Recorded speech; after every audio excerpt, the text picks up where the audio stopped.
मी भालचंद्र होलम. आज आपण चर्चा करणार आहोत वसई विरार शहर महानगरपालिकेच्या विषयी आपले लोकप्रिय आमदार विलास तरे साहेबांवर.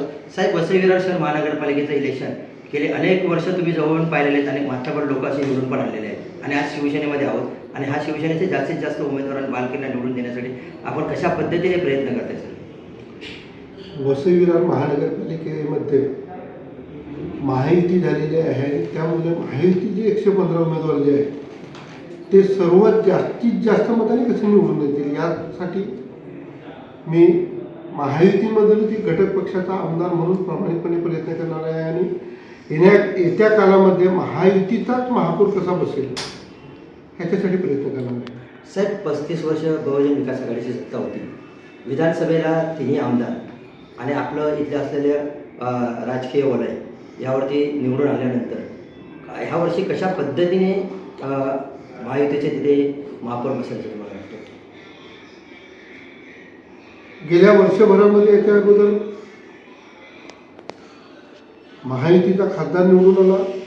तदनंतर लगेच तिन्ही महायुतीचे विधानसभेचे सदस्य म्हणजे 3 आमदार निवडून आले आणि कार्यकर्त्यांमध्ये एक मोठा उत्साह निर्माण झालेला आहे की यावेळेस ट्रिपल इंजिनचं सरकार आलं पाहिजे. केंद्रात महायुती, राज्यामध्ये महायुती, तसेच महानगरपालिकेवर सुद्धा महानगरपालिकेचा भगवाच फडकला पाहिजे या दृष्टिकोनातून सर्व कार्यकर्ते कामाला लागलेले आहेत.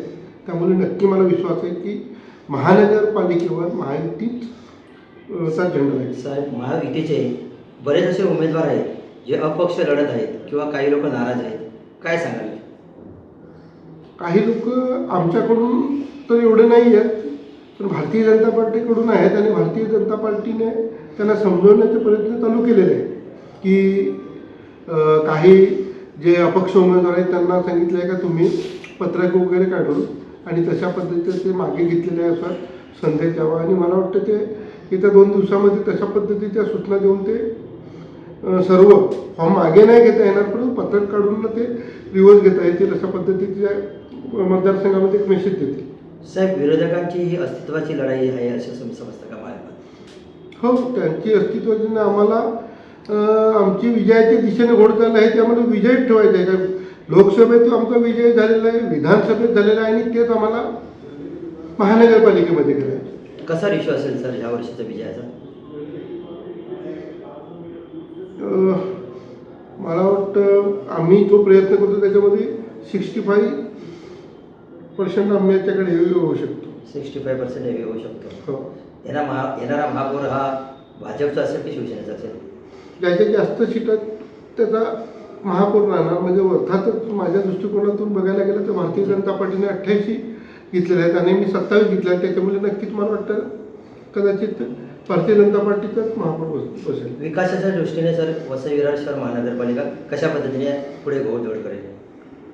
विकासाच्या दृष्टिकोनातून आम्ही तिन्ही आमदारांनी चांगल्या पद्धतीचं काम करण्याचा आत्ताही प्रयत्न केलेला आहे आणि भविष्यामध्ये महानगरपालिका ही स्थानिक स्वराज्य संस्था आमच्या ताब्यात आल्या तर अनेक योजना केंद्राकडून आणि राज्याकडून जास्तीत जास्त योजना आणून वसई विरार महानगरपालिकेचा एक विकास आणि कायापालट करण्यासाठी आम्ही प्रयत्न करू. वसईकरच्या तमाम जनतेला महायुतीला मतदान करण्यासाठी आपण काय आवाहन कराल? वसई विरार महानगरपालिकेतील सर्व जनतेला मी हेच आवाहन करणार आहे की जसं आमच्यावर लोकसभेवर विश्वास ठेवला आणि विधानसभेवर सुद्धा विश्वास आपण ठेवला, त्याच पद्धतीने आता येणाऱ्या महानगरपालिकेवर आमच्या उमेदवारांना भरघोस मताने निवडून द्या अशा पद्धतीची कलकत्ती त्यांना विनंती करतो.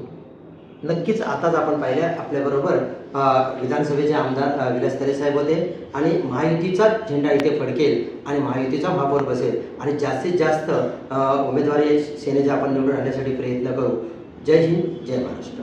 पुढील व्हिडिओ पाहण्यासाठी प्रभात समाचार यूट्यूब चॅनलला सबस्क्राईब करा.